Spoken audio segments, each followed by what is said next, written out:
welcome back to Beyond the Veil Tarot and Astrology. My name is Candice Marie. Thanks for joining me. I'll be your astrologer today.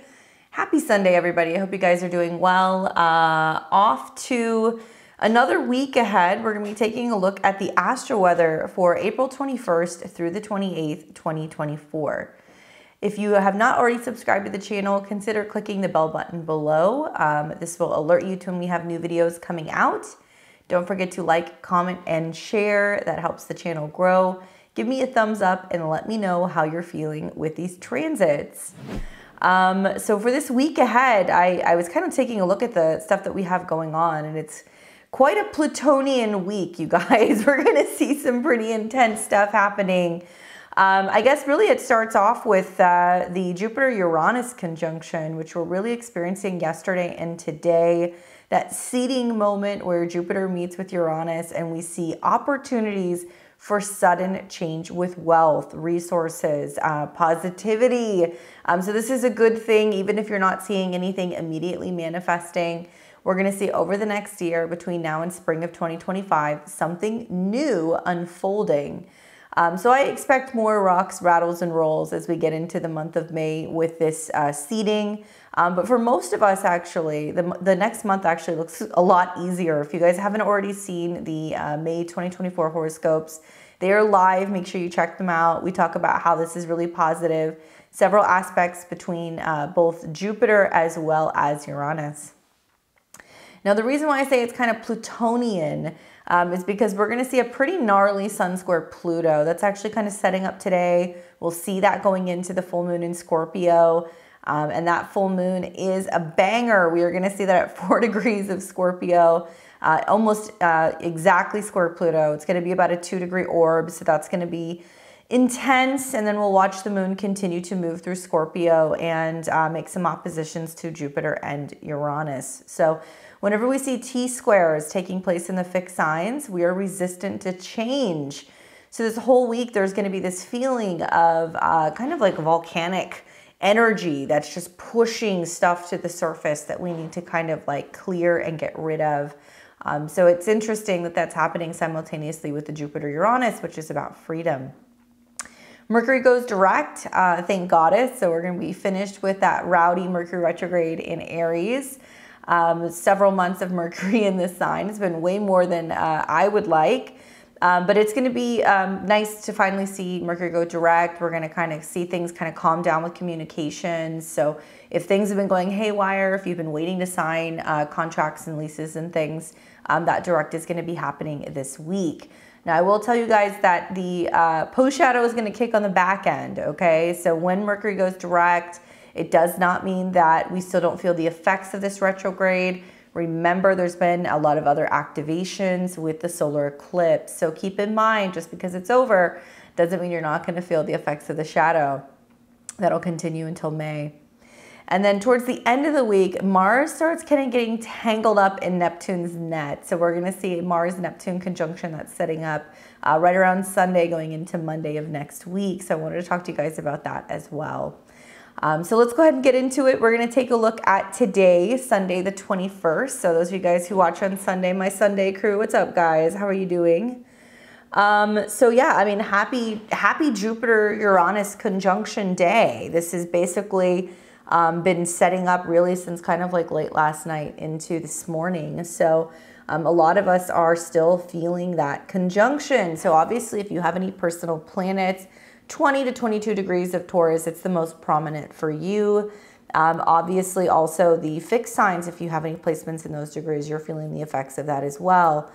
Sometimes with this conjunction, it's interesting. It only happens about every 14 years, but you will see over time that there is something that is planted or seeded that ends up being larger than life or than we ever imagined, because Jupiter does represent things that are about growth, especially in the sign of Taurus.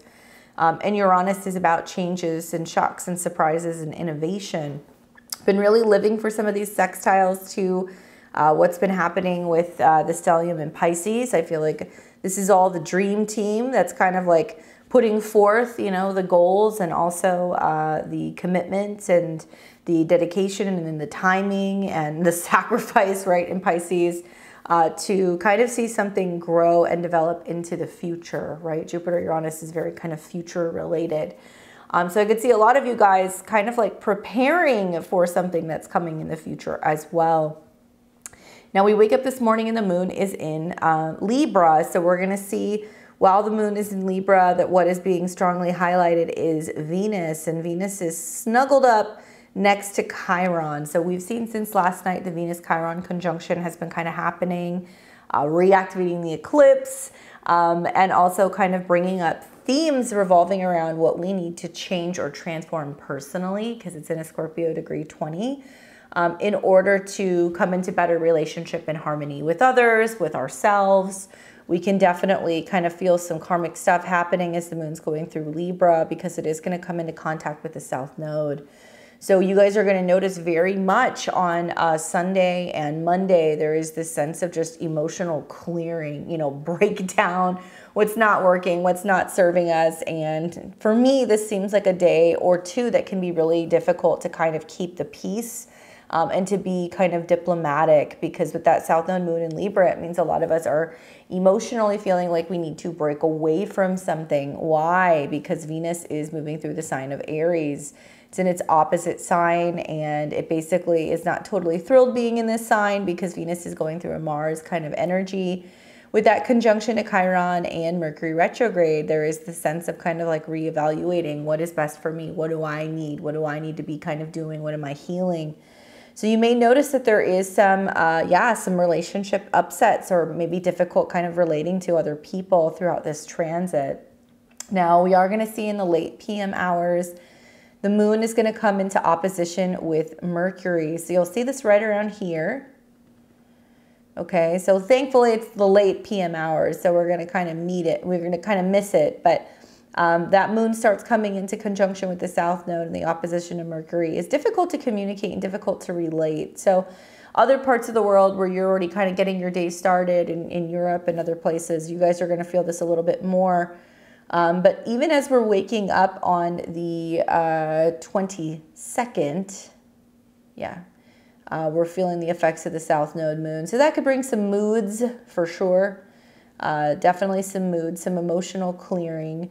It's interesting also that we're just coming off of, on Sunday, we see just the Mercury opposition. We see the sun in Taurus square Pluto, which is like the kind of like clearing out energy. Elimination, power struggles, physical changes, and then Venus conjunct Chiron. So that's all kind of happening on Sunday going into Monday. The reason why I call this a Plutonian week, okay, we're going to have a full moon. We're also seeing the sun square Pluto, and this is happening at 2 degrees. So 2 degrees, as you guys know, is a financial degree. It's a physical degree. Let me read this to you here. So this is like a Taurus degree.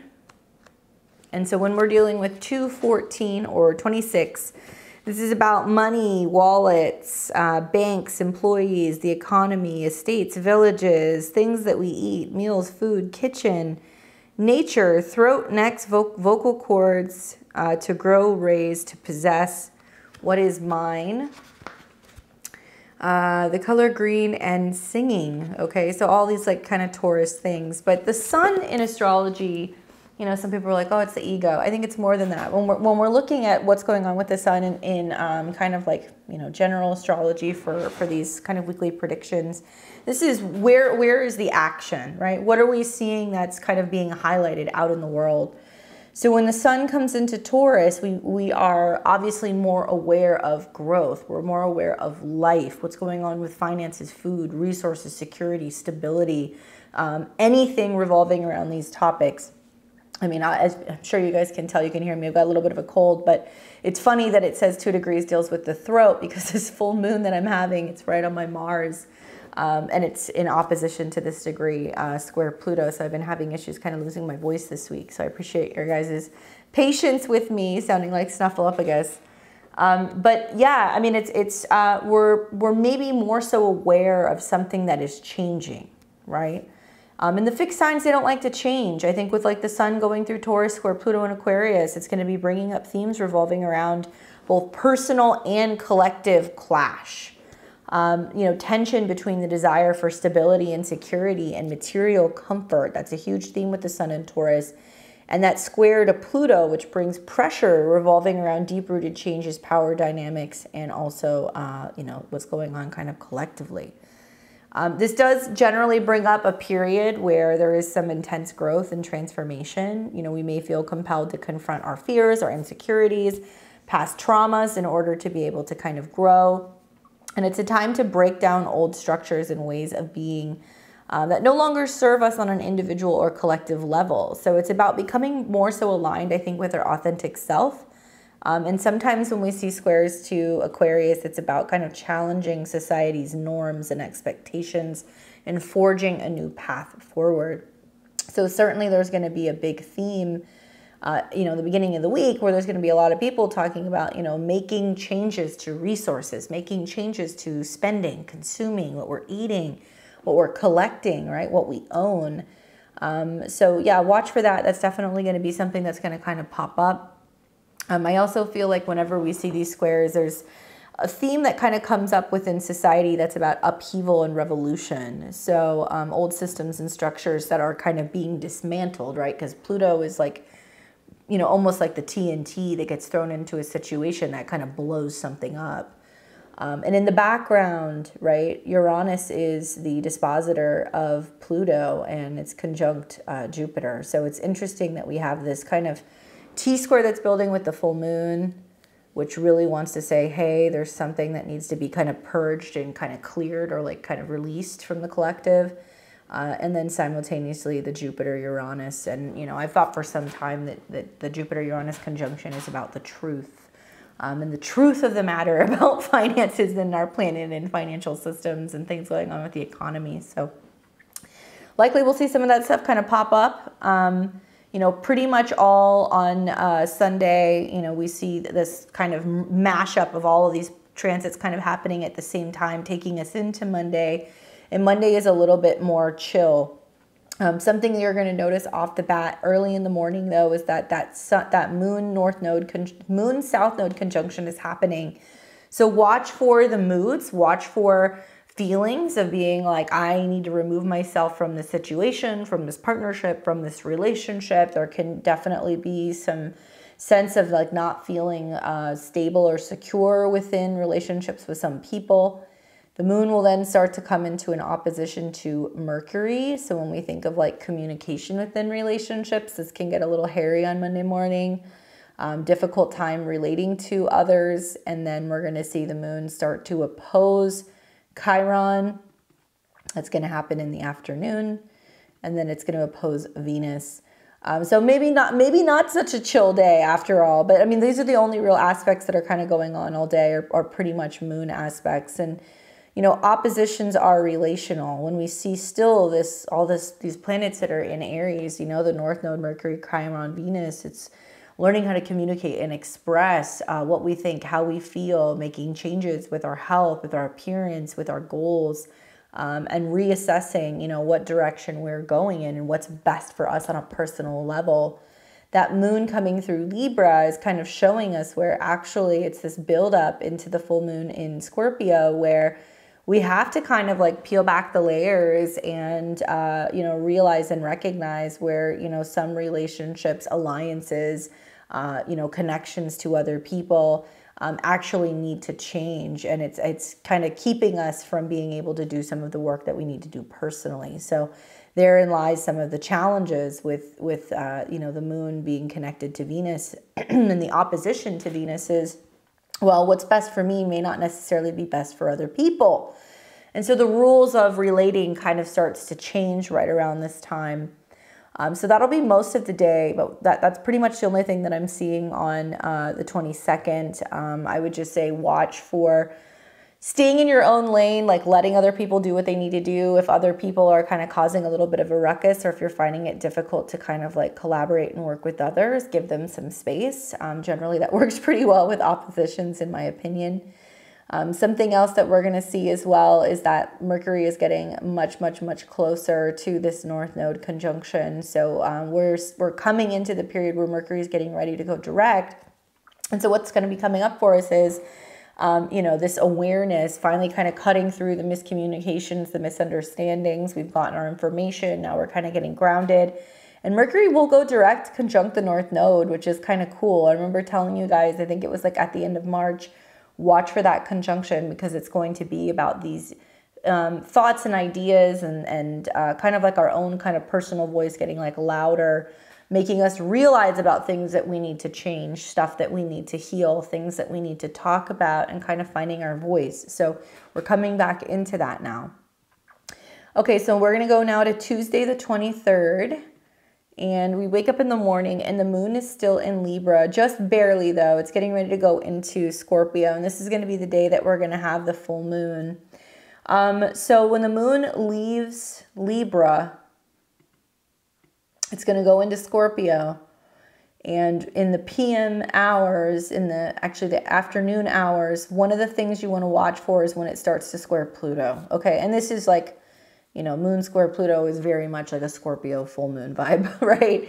So anytime we're dealing with any squares to Pluto, we're going to see themes revolving around shadow self, fear, jealousy, possession, intensity, right? Trauma, you know, letting go, power struggles. So the last real significant aspect the moon is going to make before it hits 4 degrees and it has this full moon in Scorpio will be that square to Pluto. So I kind of feel like telling you guys, like, you know, you're going to start to see as soon as Tuesday hits, I mean, you know, so not even Tuesday, as soon as Monday hits, with that moon making all these oppositions, we're going to see the relational upsets and things that are going to come up, leading us into Tuesday. And then Tuesday is going to start showing us the square to Pluto right before the full moon. So this will be a pretty active full moon. Something else that I noted here is that, let's see, the moon will be square Pluto, bringing up volcanic events emotionally. It's time to be fierce and willing to face the shadow. Something that kept coming up for me was like, take the trash out, you know, like usually when I see squares to Pluto, there's like something that's kind of like festering, something that's been a problem for a little while that we've been like either unwilling to deal with or we don't want to look at, right? And Pluto's getting ready to actually go retrograde the very beginning of May. I think on the 2nd, we're going to see Pluto turn retrograde. So Pluto's not going to be making much headway. It's going to kind of start to stall out here in this next week. And as Pluto turns retrograde, it's a time really for like the next several months as we get into the fall to really reevaluate power, right? So you have to look at where Aquarius is in your chart, but it's at a pretty significant degree because 2 degrees kind of talk about where something is not gaining momentum, but it's definitely getting its claws into you. You guys know what I'm saying? Like 2 degrees is like where like usually a planet gets and it parks and it goes, okay, this is what I'm going to do in this area of your life. So Pluto in Aquarius for everybody is bringing up obviously, you know, collective and technological and political and financial because it's at a 2. Transformation and kind of crisis. Okay. And so this full moon in itself is just like a bit buck wild. You'll see when I get into it. But I definitely feel like this is interesting that the full moon is coming on the heels of the Jupiter-Uranus conjunction. And Pluto is at 2 degrees. So we're going to see this theme of like freedom. And in order to have freedom, you know, what has to break down in order for us to break through? And if something, you know, has not been working or if something is now becoming putrid and dysfunctional, if something is dying, if something is like, you know, needing to like be taken out, like take it out, because that's likely how we're going to be feeling around the time of the full moon. I was looking at the Sabian symbols connected to this, and it's pretty interesting because I kind of went at it from a different angle this time around. Usually I'll talk to you guys about this, the Sabian symbol connected to the full moon. If you guys want to check that out, I did do that on my full moon in Scorpio.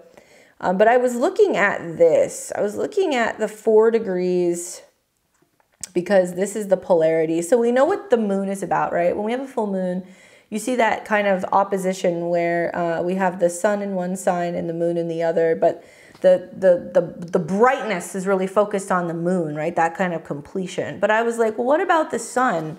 Like, what's going on with the sun here? Like, what do we need to know about this? Because for some reason, it just kind of interests me. And I was looking at the sun at 2 degrees, actually. Here. was looking at the sun at 2 degrees when it squared Pluto, because I'm like, this makes me feel like it would be like event oriented or something that may happen. So just kind of curiosity. Taurus 2, an electrical storm. The keyword is transformation. Tension release. The symbol speaks to impact into a man's ability to influence the course of events, effectively meeting crisis with the full of himself. The image of an electrical storm inspires awe and fear of potential destruction. In the same way, men also fear themselves and their own potential for violence and destruction when they experience their anger arising or their emotions getting out of control. The release of stress by nature alludes to the fact that individuals also need to release their tension that build up over time, especially in climactic moments of high intensity. The emphasis here is this symbol is on catharsis, transformation, and the process of clearing the way for all that has outlived its usefulness and is no longer needed. At its highest, the symbol represents a special talent for dramatizing the most important issues at hand and calling attention to those likely to arise in the future. Watch for extreme shyness, sensitivity to criticism, or fear of letting emotions get out of hand. So why did I want to look at this degree? Because this is the degree that's going to trigger Pluto, right? So obviously that's kind of like that's on Sunday. But when we go back to Monday, Tuesday, then we're going to see the moon oppose, at 4 degrees. So this will be the full moon. So then I was like, okay, what is the sun at 5? So we will round up when we're looking at this, right? So then Taurus 5. A widow at an open grave. The keyword is reorientation. The theme is letting go and moving on. The symbol speaks to a great sense of deprivation and grief that an individual can experience when he makes anything physical the entire focus of his reality, and affection then loses it. The image of a widow at an open grave is one of the images that Mark Jones described as a reverse symbol, and commented that there is an implication here that there is a need to release the self from all outworn elements of the experience. Let go of what is dead and gone. Get on with living. The emphasis here is the need to adjust. The individual is asked to focus on what he still has rather than what he has lost. To count his blessings. At its highest, it represents the ability to maintain equilibrium, flexibility in the face of change, material loss, disappointment, premature endings. Watch for pessimism, discouragement, feelings of hopelessness, and lack of self-confidence. The accent is on focusing on transition and change. It's time to let go of what once was and new opportunities that lie at hand. Life is what you make of it.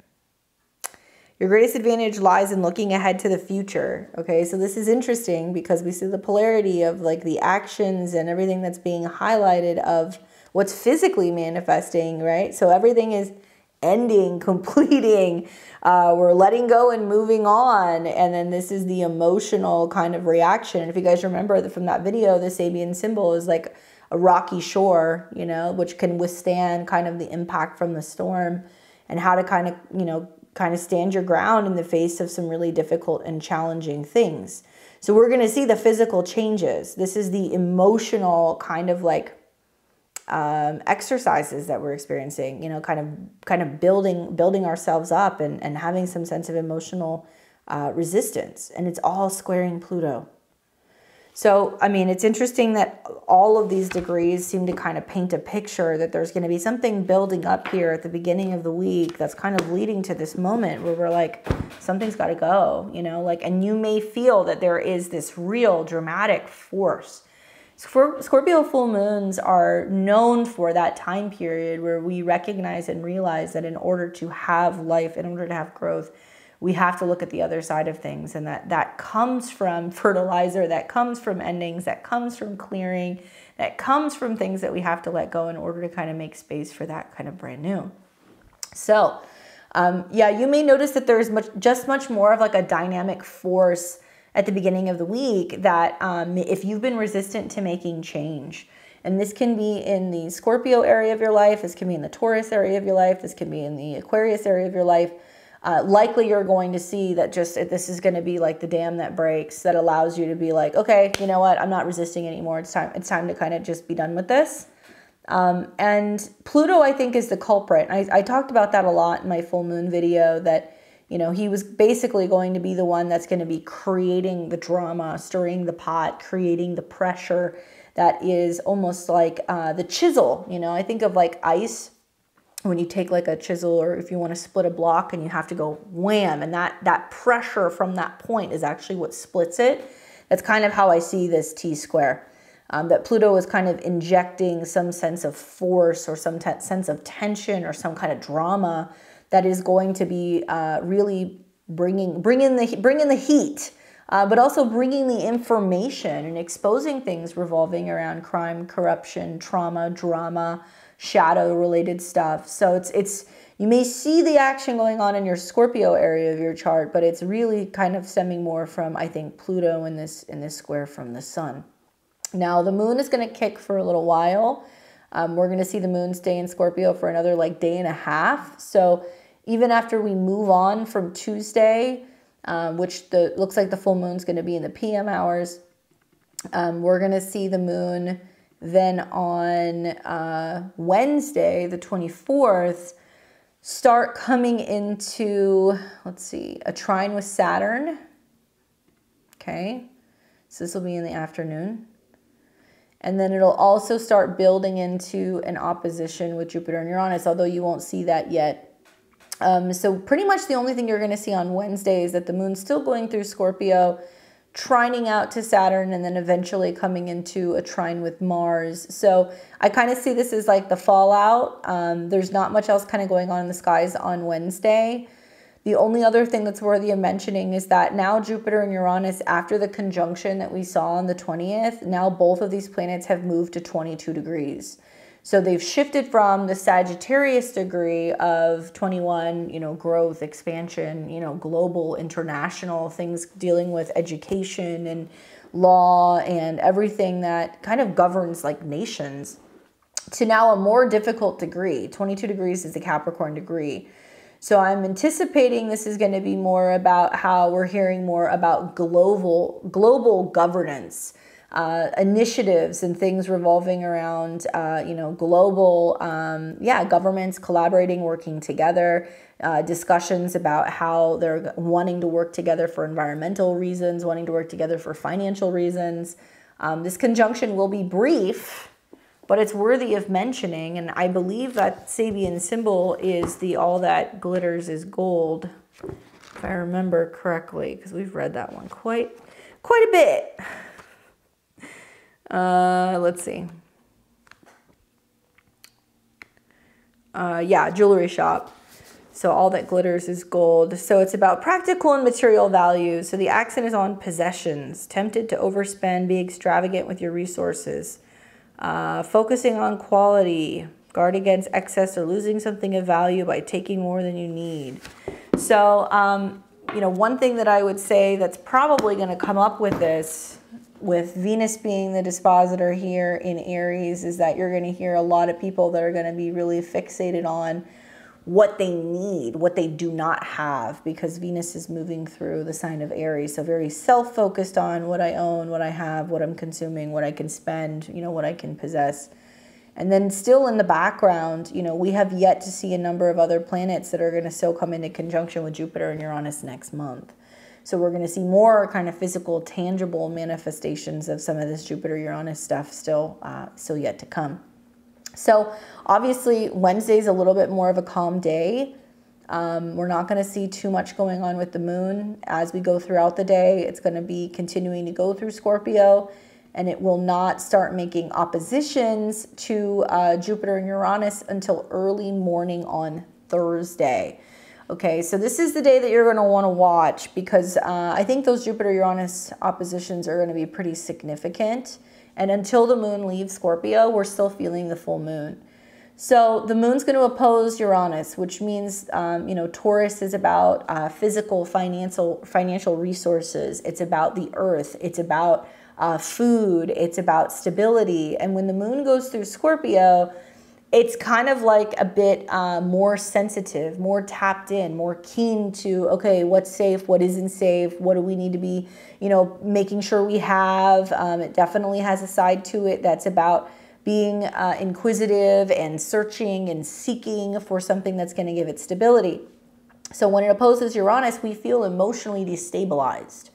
When the moon opposes Jupiter, it makes that feel bigger, right? So this is going to be early morning on the 25th. That moon will then start coming into a trine with Mars, which is, you know, the traditional ruler of Scorpio. So it's going to have an outlet. And then it's going to start trining Neptune. So very emotional day on tap on the 25th. We're also going to see Mercury is going to be going direct this day. So Mercury is now direct, and that means that the retrograde is over. And when it goes direct, Mercury is conjunct the North Node. And so if you guys remember when I was talking about this in March, I was like, you know, I see Mercury in the North Node as information coming in and messages coming in and, you know, data and information and things pertaining to what we don't know, right? The North Node is mysterious. It's somewhere that we have not technically been yet. It's where we're going for soul growth. So it can materialize for a lot of us on a personal level as like, you know, profound insights, downloads, you know, talking to ourselves, having some sense of self-awareness, figuring out what direction we're going in, you know, realizing how to kind of find our voice and speak up.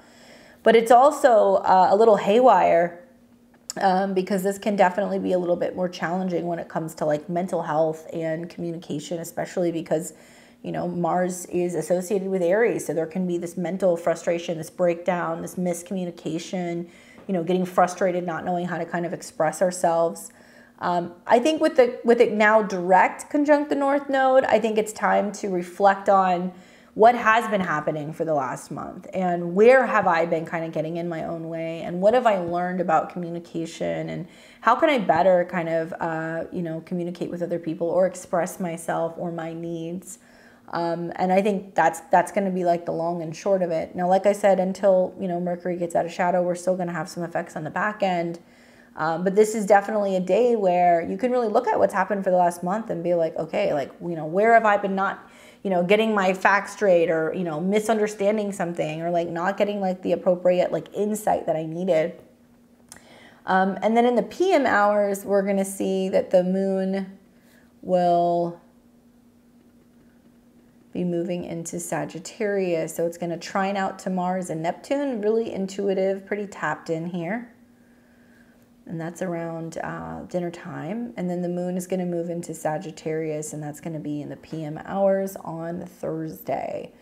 Definitely an easier day. You know, I would say this is easier. When everything goes direct and we start kind of getting out of the oppositions and the squares, this is definitely going to be a day where things are not going to be as intense as I think that they were on Monday and Tuesday. All right, so this is now taking us into Friday, the 26th. And when we wake up in the morning, the moon is in Sagittarius. So we're focusing on Sagittarius things, culture, travel, learning, philosophy. You know, this is ruled by Jupiter, so it's positive, it's abundant. And we're looking at what's going on with Jupiter. So Jupiter is still in conjunction to Uranus. The moon is not making any aspects quite yet, but we're going to see both a square to Saturn and also a trine to the North Node and Mercury. Moon's going to quincunx the sun, so there is like a sense of like trying to reconcile something where Taurus wants to kind of like bear down and get comfortable. Sagittarius wants to go out and it wants to explore and it wants to learn. So if we watch where the moon is kind of going throughout this day, really the only big aspect that you're going to want to watch for is going to be when the moon starts coming into trine with the North Node. But it's going to be pretty late in the evening, but still, I could see that be about some like global news, some breaking news happening, you know, very late Friday going into Saturday as we see the moon in Sagittarius, which is about global themes, start trining the North Node and Mercury. So it's about people picking up information about what's going on in other places. That moon will also come into a square with Saturn. So there is some delays or issues, you know, being able to kind of get this information out. And when the moon trines the North Node, it's about collective stuff happening in the world globally that's going to have an impact on individuals. All right, so this takes us now to Saturday the 27th. Moon's in Sag. It's come out of the square with Saturn. It is now building into the trine with Chiron. And then we're going to start to see it come into a square with Mars. And that'll be in the PM hours. So watch for this Saturday night. Moon square Mars and square Neptune. Generally weather issues, challenges and delays with planes. We may see more intense kind of dynamics revolving around culture, you know, religious kind of debates and topics, you know, pressure revolving around relations with kind of global leadership. That can be a theme here as well. Whenever the moon squares Mars, there is this sense of like emotional conflict. And then the moon square Neptune can represent not totally understanding or seeing something clearly. If you're traveling on Saturday night, if you're flying, if you're having to drive somewhere, be mindful of visibility issues. That can be a real problem, especially with the moon coming into a square with Mars. I remember telling you guys in my videos in my previous last couple weeks, I'm like, we're going to see some major issues with flooding. And we've seen it. It's happened in Dubai. But I think that this is only the beginning. I think I'm waiting for another flooding issue or some kind of dam issue, something like that. And Mars is still just coming into conjunction with Neptune. So be careful, you know, we notice when Mars is conjunct Neptune, we are more prone to illness, we're more prone to accidents, we're more prone to boating issues, issues with water, deep water, storms, drowning.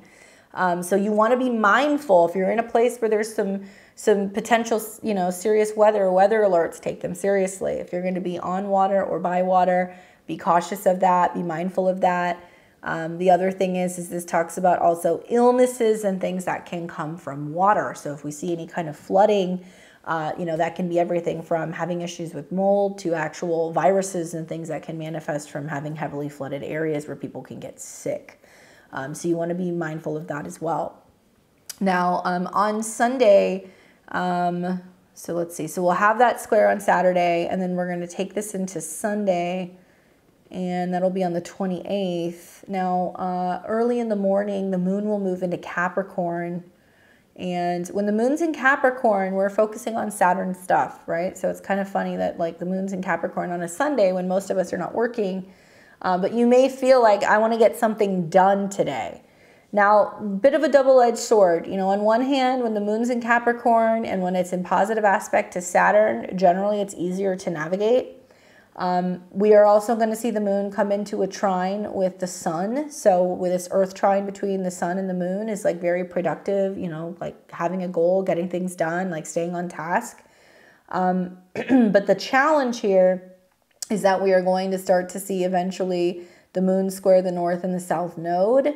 And we're also going to see Mars coming into conjunction with Neptune. So I work with about like a 2 to 4 degree orb. So once things get within a couple of degrees of each other, you know, you start kind of seeing or feeling the effect. So recently we've had that Mars Saturn conjunction, and now this week we're coming into the Mars Neptune conjunction. So this is where I talked about kind of like Mars getting tangled up in Neptune's net. 28 degrees, so this is going to be a degree that literally deals with homeland security, locks on doors, security systems, things pertaining to, security of a nation. Let's see, what does Nicola have to say about this? Cancer can also be about water. It can be about pools. Let's see.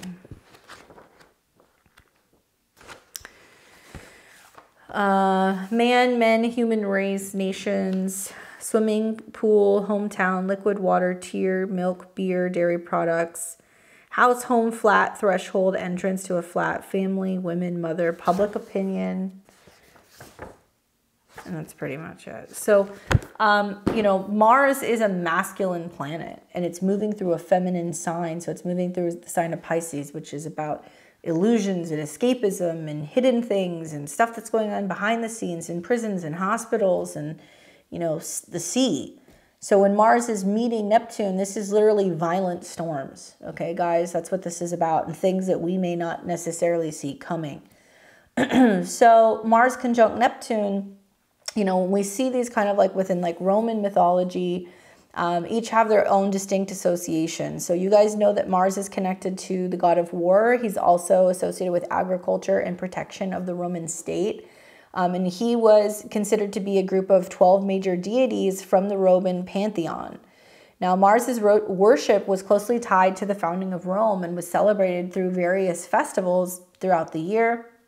And then Neptune, on the other hand, has connections with the Roman god of water and sea.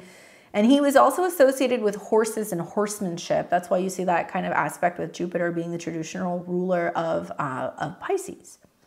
Anyway, so he's a direct counterpart of the Greek Roman god Poseidon. Neptune was recognized as a deity who controlled winds and storms. And he was celebrated with festivals held in late July, okay, Neptunalia. So when we see these two come together, you know, we see the god of war and the god of the oceans. I'm not just watching about storms and other things going on. I'm wondering, are we going to see some other stuff, some military mobilization, some Navy mobilization? Are we going to see more about conflicts that are going to be happening in like coastal cities or coastal states? Possible, because Mars is the ruler of the North Node. And this is the final moment of having Mars in Pisces. Okay, so we're going to see actually Neptune hit 29 this spring, and we're going to see Jupiter hit 29 at the same time and sextile each other. So when planets get to the end of 29 degrees, that anaretic degree, it kind of feels like, okay, something can go one way or another. But in this case, I think it's going to be more about like this realization that's like, wow, things are getting like really confusing out there, or things are getting really kind of like, you know, like there's some stuff that seems like it's not right. Something's not sitting right. Or this is why you're seeing so many people on social media that are like, are you seeing this on the news? Or I filmed this, you know, on TV the other day, or I saw this thing outside in the water. People are noticing that there are some real weird things happening in the world, some things that can be obviously easily manipulated, and it could be CGI or distorted, but people are noticing that there are things that do not seem real, okay? So you guys are going to notice that with Mars coming in conjunction with Neptune. It can also be manipulation, stuff that's being manipulated and being pumped into screens and televisions. Now, when we see this particular Sabian symbol kind of coming up, this Sabian symbol, let's see, 29 degrees of Pisces. So we're going to read 29 because it's happening at 28.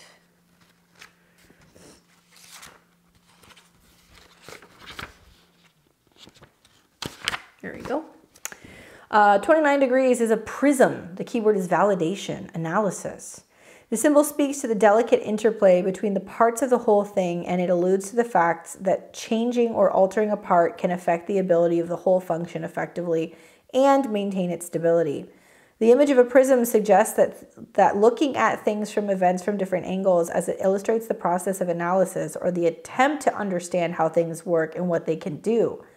The implication here is that any whole can be interpreted through its parts, and that every part can be used as a tool to accurately measure the potential of the whole. In many ways, this degree refers to scientific process and its goal to being able to understand, predict, and control. At its highest, it represents keen judgment and highly developed analytical skills. Watch for intellectual vanity and psychological manipulation. The accent is on analysis. You can find yourself perplexed about some condition, situation, wondering how to validate the hunch you have. Your greatest advantage lies in being objective, using your reason, break things down into small parts that are easy to analyze. Look at how each thing affects the other and how parts affect the whole. Pay attention to detail. Guard against temptation to use your knowledge to take unfair advantage or manipulate others for personal gain. The prism. You know, how all things are kind of connected, and how like there's different ways of looking at stuff and how things can kind of be perceived. And that connection with like Mars, and how Mars is the dispositor for, you know, the North Node, all these planets in Aries, where many people have realized through the retrograde, like, you know, I feel like I'm being like lied to, or I feel like I'm not being told the truth, or I feel like there is something outside of me that's keeping me or holding me back. That has been all of this weird Mars, Saturn, kind of like Neptune stuff, you know, behind the scenes, 12th house to this. So likely, you know, very soon in the next week or two, when we see Mars go into Aries and then eventually meet up with the North Node, it's going to be like Mars on steroids. So you guys are going to see right now, this week is about like not getting lost in the illusion, the fantasy. You know, yes, some of us are going to feel run down. Yes, some of us are going to feel under the weather. I have noticed every single time Mars goes through Pisces with Neptune there, it's in my 6th house, I get sick every time. So I was kind of anticipating it, but still, you know, even knowing that some of these transits are going to come, they'll kind of creep up on you. So watch for that. Watch for the lower energy levels. There are some positive manifestations that can kind of come from the conjunction. And I think one of them is going to be, you know, heightened intuition and empathy. With Mars conjunct Neptune, it's playing on that aspect of Pisces. So it's going to be about, you know, us experiencing an increase to our intuitive abilities and empathy towards one another. A heightened sensitivity can lead to profound insights and deeper understanding of the world around us. So that's a positive manifestation, right? Wherever the North Node is and its ruler, it's telling us what we have to do. So we have to tap in. We have to realize and recognize that we're all connected, right? That we have an impact on each other. Pisces is kind of like that ripple effect where, you know, there's just one thing that kind of gets tossed into the water and it affects everybody kind of collectively. Creative inspiration, that's something else that you might see because the combination of like Mars and Neptune can be great for creative endeavors. So this can inspire us to explore new forms of artistic expression that may lead to innovative ideas in various creative fields. Now, spiritual exploration is another note that I have here, encouraging us to delve deeper into spiritual beliefs, practices, and personal development.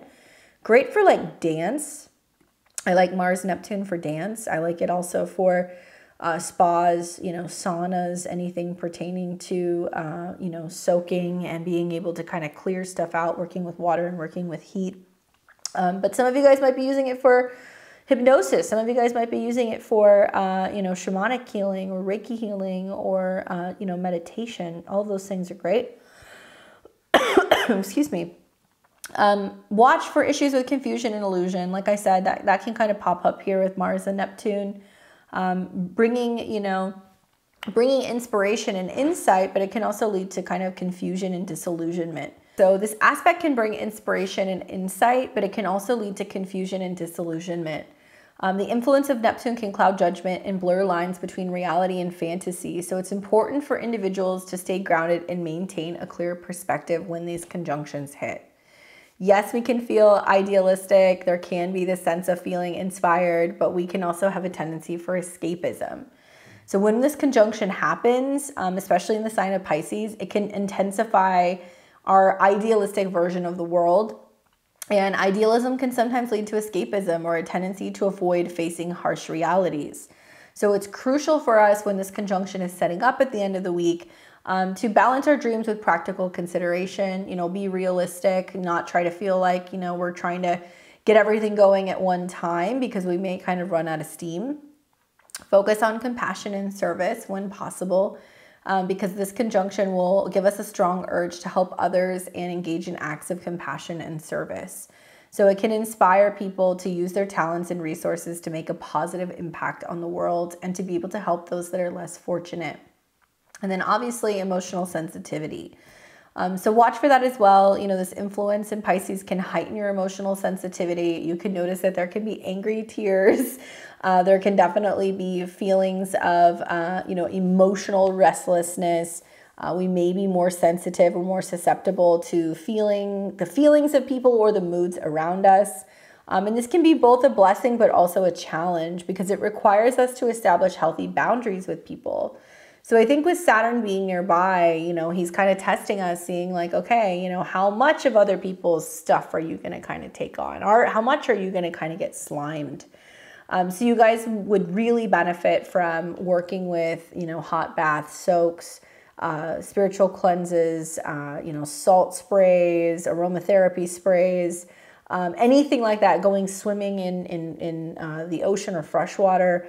Anything that can kind of clear that, because this feels to me like very kind of like baptismal, where Mars can kind of go in and it can kind of cut or sever cords, or it can kind of purge or kind of clear out anything where you feel like you have some like attachments. I know that sounds weird, but this can be really good also for soaking your feet, pedicures, foot reflexology, acupuncture. Like these can also be other ways that you can work with this like Mars Neptune energy. So watch for the stickies so you don't get slimed. If you're noticing that you're a little bit more lethargic towards the end of the week, most likely it's from this particular transit.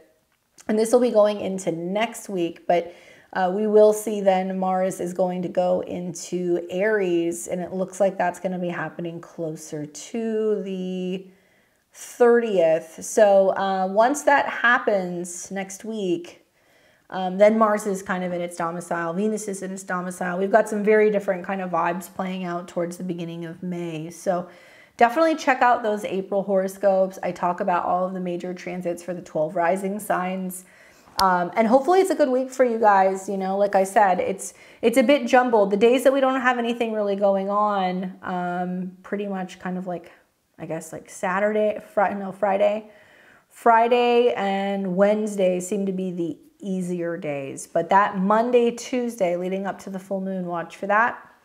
Let me know how you guys are doing with these energies. I'm always happy to hear your guys' comments. I appreciate it. I can't always get back to everybody, but I do read them. And yeah, I look forward to kind of seeing what happens in this next week, because I feel like this is kind of the cosmic clearing. You guys can catch me back here on Tuesdays, Thursdays, and Sundays. We're going to be talking about this upcoming Mars ingress into Aries and Venus ingress into Taurus this week. So we definitely have a lot to talk about. There's also tons of videos on the channel that's talking about the Jupiter-Uranus conjunction and the full moon in Scorpio. So if you guys haven't seen that, make sure you're subscribed, give me a thumbs up, and you guys can catch me back here very, very soon. With that being said, enjoy the rest of your weekend. You guys take care. I'll see you back here next time.